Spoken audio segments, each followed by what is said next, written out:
Hello welcome friends, welcome back to the channel maths magic. ನೋಡಿ, TET ಬಗ್ಗೆ ಅನ್ನೋದಕ್ಕಿಂತ especially paper 2 maths and science ಬಗ್ಗೆ ಕೆಲವೊಂದು important information ಕೊಡ್ತಾ ಇದ್ದೀನಿ, ನೋಡ್ಕೊಳ್ಳಿ. ನೋಡಿ, ಇದು ಮ್ಯಾಥ್ಸ್ ಸಿಲೆಬಸ್. ಹೌದಾ, ಮ್ಯಾಥ್ಸ್ ಸಿಲೆಬಸ್ಸಲ್ಲಿ ಮೇಜರ್ ಟಾಪಿಕ್ಸ್ ಯಾವ್ಯಾವ ಇದಾವೆ ಅಂತ ನಾನು ಇಲ್ಲಿ ಮೆನ್ಷನ್ ಮಾಡಿದ್ದೀನಿ. ಹೌದಾ, algebra and number system, arithmetic, sequence and arithmetic progression, geometry and mensuration, trigonometry, statistics. ಹೌದಾ, ಇದು ಮಿಸ್ಲೇನಿಯಸ್ ಅಂದರೆ ಸಪ್ಲಿಮೆಂಟ್ರಿ ಟಾಪಿಕ್ಸು, ಮತ್ತು ಮ್ಯಾಥ್ಸ್ ಪೆಡಲ್, ಇಷ್ಟು ಗೊತ್ತಿದೆ ಎಲ್ರಿಗೂ. ಹೌದಾ, ಅಲ್ಜಿಬ್ರಾದಲ್ಲಿ ನೋಡಿ ಮಿನಿಮಮ್ 6 ಕ್ವಶನ್ಸ್ ಕೊಡ್ತಾರೆ. ಅರ್ಥಮೆಟಿಕಲ್ಲಿ 3 ಕ್ವಶನ್ಸು, ಸೀಕ್ವೆನ್ಸ್ ಆ್ಯಂಡ್ ಎ ಪಿಯಲ್ಲಿ 2 ಕ್ವಶನ್ಸು, ಜಾಮೆಟ್ರಿಯಲ್ಲಿ 7 questions, trigonometry 2, probability 2, miscellaneous 2, pedagogy 7 questions. ಹೌದಾ, ಇವಿಷ್ಟು ನೋಡಿದರೆ ನಿಮಗೆ ಯಾವ ಇಂಪಾರ್ಟೆಂಟ್ ಅನ್ನಿಸ್ತವೆ ಇಲ್ಲಿ ನೋಡಿ. ನೀವು ಮೇನ್ ಫೋಕಸ್ ಮಾಡಬೇಕಾಗಿರೋದು ಅಂದರೆ ನಂಬರ್ ಸಿಸ್ಟಮ್ ಮೇಲೆ. ಹೌದಾ, ಈ ನಂಬರ್ ಸಿಸ್ಟಮ್ ಮೇಲೆ ನೋಡಿ ಎಸ್ಪೆಷಲಿ ಯಾವ ಕೊಡ್ತಾರೆ ಅಂದರೆ ಕ್ವಾಡ್ರಾಟಿಕ್ ಇಕ್ವೇಷನ್ ಕೊಟ್ಟಿರ್ತಾನೆ, ಸಿಂಪ್ಲಿಫಿಕೇಷನ್ ಕೊಡ್ತಾನೆ, ಹೌದಾ, ಕೆಲವೊಂದು ಐಡೆಂಟಿಟೀಸ್ನೂ ಕೊಟ್ಟಿರ್ತಾನೆ. ಇದರಲ್ಲಿ 6 ಕ್ವಶನ್ಸ್ ಬರ್ತವೆ. ನೆಕ್ಸ್ಟು ಅರ್ಥಮೆಟಿಕ್ ನೋಡಿ, profit and loss, simple interest, time, speed, distance, ಇವು ನಿಮಗೆ ಗೊತ್ತಿರುತ್ತೆ. ಅದರಲ್ಲಿ 3 questions. Arithmetic progression, nth term, sum of the terms, relations, ಅದರಲ್ಲಿ 2. ನಮಗೆ ಮ್ಯಾಥ್ಸಲ್ಲಿ ಮೋಸ್ಟ್ ಇಂಪಾರ್ಟೆಂಟ್ ಚಾಪ್ಟರ್ ಯಾವುದಪ್ಪ ಅಂದರೆ ಜಾಮೆಟ್ರಿ ಆ್ಯಂಡ್ ಮೆನ್ಸುರೇಷನ್, ರೇಖಾಗಣಿತ. ಇದರಲ್ಲಿ ಟ್ರಯಾಂಗಲ್ಸ್ ಮೇಲೆ, ಸರ್ಕಲ್ಸ್ ಮೇಲೆ, area, surface area, volume, height, distance. ಹೌದಾ, ಇದ್ರ ಮೇಲೆ ನೋಡಿ ಎಷ್ಟು 7 ಕ್ವಶನ್ಸ್ ಇದ್ದಾವೆ. ಹೌದಾ, ಟ್ರಿಗ್ನೋಮೆಟ್ರಿಯಲ್ಲಿ ನಾರ್ಮಲಿ ನಿಮಗೆ ಟ್ರಿಗ್ನೋಮೆಟ್ರಿ ಟೇಬಲ್ ಬಂದರೆ ಸಾಕು. ಹೌದಾ, ಅದರಲ್ಲಿ 2 ಕ್ವಶನು. ಪ್ರಾಬಬಿಲಿಟಿಲಿ ಕೊಡ್ತಾನೆ, ಮೀನು ಪ್ರಾಬಬಿಲಿಟಿ ಗೊತ್ತಿರುತ್ತಲ್ಲ. ಹೌದಾ, ಓದಿರ್ತೀರ, ಅದರದ್ದು 2 ಕ್ವಶನ್ ಕೊಟ್ಟಿರ್ತಾರೆ. ಇನ್ನು ಮ್ಯಾಥ್ಸ್ ಪೆಡಗಾಜಿಲಿ ನೋಡಿ, ಲಾಸ್ಟು 2024 ಕೂಡ ಹೆಚ್ಚಾಗಿ ಕೇಳಿದ್ದವನು classroom practice, teaching learning methods ಮೇಲೆ. ಹೌದಾ, ಸೊ ಮ್ಯಾಥ್ಸ್ ಪೆಡಗಾಗಿ ಮೇಲೆ ಎಷ್ಟಿದಾವೆ ಕ್ವಶನ್ಸು? 7 ಕ್ವಶನ್ಸ್ ಇದ್ದಾವೆ. ಸೊ ನೀವು ಇನ್ನೂ ಇರೋದು 30 ದಿನ ಟೈಮ್ ಇದೆ. ಅಷ್ಟರಲ್ಲಿ ನಾವು ಪ್ರಿಪೇರ್ ಆಗಬೇಕು, ಚೆನ್ನಾಗಿ ಪ್ರಿಪೇರ್ ಆಗಬೇಕು ಅನ್ನೋರು ನೀವು ಯಾವುದ್ರ ಮೇಲೆ ಹೆಚ್ಚಾಗಿ ಫೋಕಸ್ ಮಾಡಬೇಕು ಅಂದರೆ ಜಾಮೆಟ್ರಿ ಆ್ಯಂಡ್ ಮೆನ್ಸುರೇಷನ್ ಮೇಲೆ ಮತ್ತು ಮ್ಯಾಥ್ಸ್ ಪೆಡಗಾಜಿ ಮೇಲೆ. ಹೌದಾ, ನಂಬರ್ ಸಿಸ್ಟಮ್ ಆ್ಯಂಡ್ ಆಲ್ಜಿಬ್ರಾ ಇದು ತುಂಬಾ ಇಂಪಾರ್ಟೆಂಟು. ಓಕೆ, ಇದಿಷ್ಟು. ಇದು ಪ್ರೊಬಬಿಲಿಟಿ ನೋಡ್ಕೊಳ್ಳಿ, ಟ್ರಿಗ್ನೋಮೆಟ್ರಿ ನೋಡ್ಕೊಳ್ಳಿ. ಹೌದಾ, ಪ್ರಾಫಿಟ್ ಆ್ಯಂಡ್ ಲಾಸ್ ಅಂತರೂ ಇದು ನೀವು ಪ್ರೈಮರಿಯಿಂದನೂ ಕಲ್ತು ಬಂದಿರೋದು. ಇದನ್ನು ಲಾಸ್ಟ್ ರಿವಿಷನ್ ಟೈಮಲ್ಲಿ ಲಾಸ್ಟ್ ಒಂದು 3-4 ದಿನ ಇದ್ದಲ್ಲಿ ಕಣ್ಣಾಡಿಸಿ. ಬಟ್ ನೀವು ಥರೋಲಿ ಪ್ರಾಕ್ಟೀಸ್ ಮಾಡಬೇಕಾಗಿರೋದು ಅಂದರೆ algebra and number system, arithmetic progression, geometry and mensuration, trigonometry, probability, ಪೆಡಗಾಗಿ.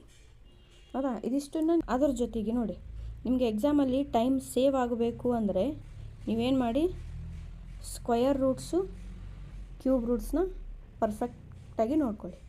ಹೌದಾ, ಕೊಟ್ಟಿರ್ತಾನೆ ನಂಬರ್ ಸಿಸ್ಟಮಲ್ಲಿ ಕ್ವಶನ್ಸು ತುಂಬ ಸರ್ತಿ ಕೇಳಿರ್ತಾನೆ. ಹೌದಾ, square root of 0.004 plus square root of 0.009 divided by square root of 0.0016 ಬೆಲೆ. ಹೌದಾ, ಈ ಥರ ಕ್ವಶನ್ಸ್ ನೋಡಿರ್ತೀರಲ್ಲ. ಹೌದಾ, ನೆಕ್ಸ್ಟ್ ಇನ್ನೊಂದು ಯಾವ ರೀತಿ ಕ್ವಶನ್ಸ್ ಕೇಳ್ತಾನೆ ಅಂದರೆ ನಂಬರ್ ಸಿಸ್ಟಮಲ್ಲಿ ನೋಡಿ, ಎಕ್ಸ್ಪೋನೆನ್ಷಿಯಲ್ ಘಾತಾಂಕ ನಿಯಮಗಳನ್ನು ಯೂಸ್ ಮಾಡಿ ಬೆಲೆ ಕಂಡುಹಿಡೀರಿ ಅಂತ ಕೊಡ್ತಾನೆ.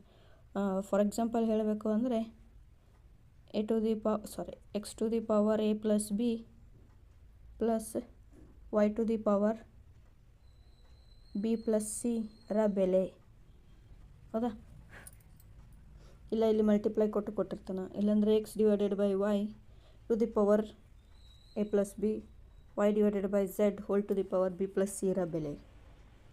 ಹೌದಾ, ಸೊ ನೀವು ಅವು ಲಾಸ್ ಆಫ್ ಎಕ್ಸ್ಪೋನೆಂಟ್ಸ್ ಏನಿದಾವಲ್ಲ ಅವನ್ನ ಪರ್ಫೆಕ್ಟಾಗಿ ನೋಡ್ಕೊಳ್ಳಿ. ಮತ್ತು ಅರ್ಥಮೆಟಿಕಲ್ಲಿ ಕೆಲವೊಂದು ಫಾರ್ಮುಲಾಸ್ ಬರ್ತವೆ, ಅವನ್ನ ನೋಡ್ಕೊಳ್ಳಿ. ಡಿವಿಸಿಬಿಲಿಟಿ ರೂಲ್ಸ್, ಹೌದಾ, ನಂಬರ್ ಸಿಸ್ಟಮಲ್ಲಿ ಭಾಗಾಕಾರ ನಿಯಮಗಳು, ಅದನ್ನು ನೋಡ್ಕೊಳ್ಳಿ. ಹೌದಾ, ಇದಿಷ್ಟು ಬಂದು ಅದು ಮ್ಯಾಥ್ಸ್ ಆಯಿತು. ನೆಕ್ಸ್ಟು ಸೈನ್ಸ್ ನೋಡಿ. ಸೈನ್ಸಲ್ಲಿ ನೋಡಿ, ಫಿಸಿಕ್ಸು, ಕೆಮಿಸ್ಟ್ರಿ, ಬಯಾಲಜಿ, ಸೈನ್ಸ್ ಪೆಡಗಾಗಿ. ಅದರಲ್ಲಿ ಇವಾಗ ಲೇಟೆಸ್ಟು ಸಿಲೆಬಸ್ ಪ್ರಕಾರ ಏನು ಹೇಳಿದ್ದಾನೆ, ಸೆಕೆಂಡ್ PUC ತನಕ ಅಂತ ಹೇಳಿದ್ದಾನೆ. ಹೌದಾ, ಸೆಕೆಂಡ್ PUC ತನಕ ಅಂತ ಏನು ಹೇಳಿದಾನಲ್ಲ, ನೀವು ಫಸ್ಟ್ PU ಸೆಕೆಂಡ್ PU ಬಗ್ಗೆ ಫೋಕಸ್ ಮಾಡಬೇಡಿ. ಓಕೆ, ನೀವು ಹೆಚ್ಚಾಗಿ ಒತ್ತು ಕೊಟ್ಟು ಓದಬೇಕಾಗಿರೋದು 10th ಸಿಲೆಬಸ್. ಹೌದಾ, 10th ಸಿಲೆಬಸ್ ಏನಿದೆಯಲ್ಲ ಇದನ್ನು ತರೋವಾಗಿ ಪ್ರಾಕ್ಟೀಸ್ ಮಾಡ್ಕೊಳ್ಳಿ. ನೋಡಿ ಫಿಸಿಕ್ಸಲ್ಲಿ ಎಷ್ಟಿದ್ದಾವೆ ಟೋಟಲು 10 ಕ್ವಶನ್ಸ್ ಇದ್ದಾವೆ. ಈ 10 ಕ್ವಶನ್ಸಲ್ಲಿ ನೋಡಿ 6 ಕ್ವಶನು ಹೈಸ್ಕೂಲಲ್ಲಿ ಕೊಡ್ತಾನೆ, 4 ಕ್ವಶನು PUCಲಿ ಕೊಡ್ತಾನೆ. ಹೌದಾ, ಇದು ಫಿಸಿಕ್ಸು. ಇನ್ನು ಕೆಮಿಸ್ಟ್ರಿ ಅಂದರೆ 3 ಕ್ವಶನು ಹೈಸ್ಕೂಲು, ಹೌದಾ, 2 ಕ್ವಶನು PUC. ಬಯಾಲಜಿಲಿ ಬಂದರೆ ಇದರಲ್ಲಿ 4 ಕ್ವಶನು ಹೈಸ್ಕೂಲ್ದು ಕೊಡ್ತಾನೆ, 3 ಕ್ವಶನು PUCದು ಕೊಡ್ತಾನೆ. ಹೌದಾ, ಸೊ ನೀವು ಹೆಚ್ಚಾಗಿ ಫೋಕಸ್ ಮಾಡಿ ಓದ್ಕೊಳ್ಳಿ ಅಂತ ನಾನು ಹೇಳೋದು ಅಂದರೆ 9th ಆ್ಯಂಡ್ 10th ಸೈನ್ಸ್ನ ಬಿಡ್ದಂಗೆ ಓದಿ. ಹೌದಾ, ನೋಡಿ PUC ಸಿಲೆಬಸ್ಸಿಗೆ 10th 9th ಸಿಲೆಬಸ್ಸಲ್ಲಿ ಏನೂ ಹೆಚ್ಚಾಗಿ ವ್ಯತ್ಯಾಸ ಇಲ್ಲ.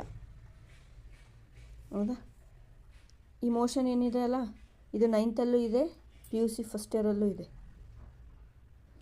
ಕೆಮಿಸ್ಟ್ರಿದು ಅಷ್ಟೇ, ಅಟಾಮಿಕ್ ಸ್ಟ್ರಕ್ಚರ್ ಆಯಿತು, ಆರ್ಬಿಟಲ್ಸು, ಮೋಲ್ ಕಾನ್ಸೆಪ್ಟು ಇವೆಲ್ಲವೂ ಇದಾವೆ. ಸೊ ನೀವು 9th to 10th ಸಿಲೆಬಸ್ನ ಹೆಚ್ಚು ಒತ್ತು ಕೊಟ್ಟು ಓದಿದ್ರಿ ಅಂದರೆ ನೀವು ಫಸ್ಟ್ ಇಯರ್ ಸೆಕೆಂಡ್ ಇಯರ್ ಸಿಲೆಬಸ್ನ ಓದುವಷ್ಟು ಅವಶ್ಯಕತೆ ಇರಲ್ಲ. ಇನ್ನೊಂದು ಟೆಟ್ಟಲ್ಲಿ ನೋಡಿ ಆಪ್ಷನ್ಸ್ ಏನಿರ್ತಾವಲ್ಲ ಅವು ತುಂಬಾ ಈಸಿ ಲೆವೆಲಲ್ಲಿ ಇರ್ತವೆ. ಹೌದಾ, ನಿಮ್ಮದು ಕಾನ್ಸೆಪ್ಟ್ ಸ್ಟ್ರಾಂಗ್ ಇದ್ದರೆ ಸಾಕು, PUC ಓದಬೇಕನ್ನೋ ಅವಶ್ಯಕತೆ ಇಲ್ಲ. 9th 10th ಇರದೆ ಚೆನ್ನಾಗಿ ಓದ್ಕೊಂಡು ನೀವು ಕಾನ್ಸೆಪ್ಟ್ ಪರ್ಫೆಕ್ಟ್ ಆದ್ರಿ ಅಂದರೆ ನೀವು ಸೈನ್ಸ್ನ ಈಸಿಯಾಗಿ ಸ್ಕೋರ್ ಮಾಡ್ಬೋದು.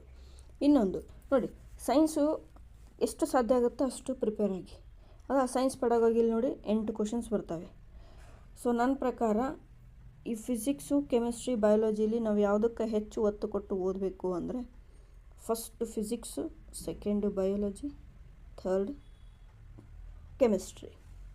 ಹೌದಾ, ಸೊ ಫಸ್ಟ್ ಪ್ರಿಫರೆನ್ಸ್ ಫಿಸಿಕ್ಸಿಗೆ ಕೊಡಿ, ಸೆಕೆಂಡ್ ಪ್ರಿಫರೆನ್ಸ್ ಬಯೋಕ್ಕೆ ಕೊಡಿ, ಥರ್ಡ್ ಪ್ರಿಫರೆನ್ಸು ಕೆಮಿಸ್ಟ್ರಿಗೆ ಕೊಡಿ. ಯಾವುದೇ ಭಯ ಇಲ್ಲದೆ ಚೆನ್ನಾಗಿ ಓದಿ. ಸೈನ್ಸಲ್ಲಿ ಒಂಚೂರು ಮಾರ್ಕ್ಸ್ ಕಡಿಮೆ ಬಂದರೂ ವ್ಯತ್ಯಾಸ ಇಲ್ಲ. ನಮ್ಮದೇನು TET ಕ್ಲಿಯರ್ ಆಗಬೇಕು, ಸ್ಕೋರ್ ಆಗಬೇಕು. ಸೊ ನಿಮ್ಮ ಹತ್ರ ಕನ್ನಡ ಔಟ್ ಆಫ್ 4 ತೆಗಿಯೋ ಚಾನ್ಸಸ್ ಇದೆ, ಇಂಗ್ಲೀಷ್ ಇದೆ, ಹೌದಾ, ಸೈಕಾಲಜಿ ಇದೆ, ಮ್ಯಾಥ್ಸ್ ಇದೆ, ಸೈನ್ಸ್ ಇದೆ. ಈ 5 ಸಬ್ಜೆಕ್ಟಲ್ಲಿ ನೀವು ಯಾವುದಾದ್ರೂ 4 ಸಬ್ಜೆಕ್ಟ್ ತರೋ ಆದ್ರೂ ಒಂದು ಸಬ್ಜೆಕ್ಟಲ್ಲಿ ನೀವು ಮೀಡಿಯಮ್ ರೇಂಜಲ್ಲಿ ಮಾರ್ಕ್ಸ್ ತೊಗೊಂಡ್ರೂ ಏನೂ ವ್ಯತ್ಯಾಸ ಬೀಳಲ್ಲ. ಹೌದಾ, ಇರೋ 30 ದಿನನ ಚೆನ್ನಾಗಿ ಯುಟಿಲೈಸ್ ಮಾಡಿಕೊಂಡು ಚೆನ್ನಾಗಿ ರಿವಿಷನ್ ಮಾಡ್ಕೊಳ್ಳಿ. ಇನ್ನೊಂದು ಸಾಧ್ಯ ಆದಷ್ಟು MCQನ ಪ್ರಾಕ್ಟೀಸ್ ಮಾಡಿ. ನೋಡಿ maths core subject, maths science ಸೇರಿಸಿ ಓವರಾಲ್ 45 ಕ್ವಶನ್ಸ್ ಕೊಡ್ತಾನೆ. ಅದರಲ್ಲಿ ಮ್ಯಾಥ್ಸು ಕೋರ್ ಸಬ್ಜೆಕ್ಟಲ್ಲಿ 23, science 22 questions, pedagogy maths 7, science 8. So pedagogy 15 question, ಇದು ಕೋರ್ ಸಬ್ಜೆಕ್ಟಲ್ಲಿ 45 ಕ್ವಶನ್ಸ್ ಕೇಳ್ತಾನೆ.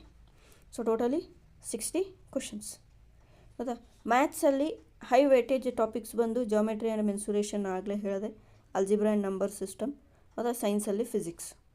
ಇದನ್ನು ನೀವು ತರೋವಾಗಿ ಪ್ರಿಪೇರ್ ಆದರೆ ಇಲ್ಲೇ ನಿಮ್ಮ ಮಾರ್ಕ್ಸ್ ಬರ್ತವೆ.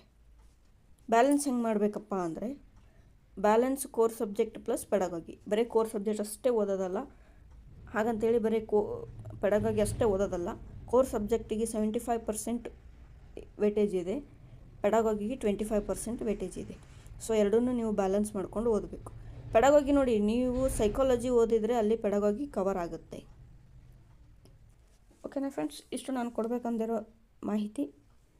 ಸೊ ವಿಡಿಯೋ ಇಷ್ಟ ಆದರೆ ಲೈಕ್ ಮಾಡಿ, ಚಾನಲ್ನ ಸಬ್ಸ್ಕ್ರೈಬ್ ಮಾಡಿ, ಶೇರ್ ಮಾಡಿ, ಹಾಗೆ ನಮ್ಮ ಟೆಲಿಗ್ರಾಮ್ ಚಾನಲ್ನ ಜಾಯ್ನ್ ಆಗಿ. Okay friends, thank you.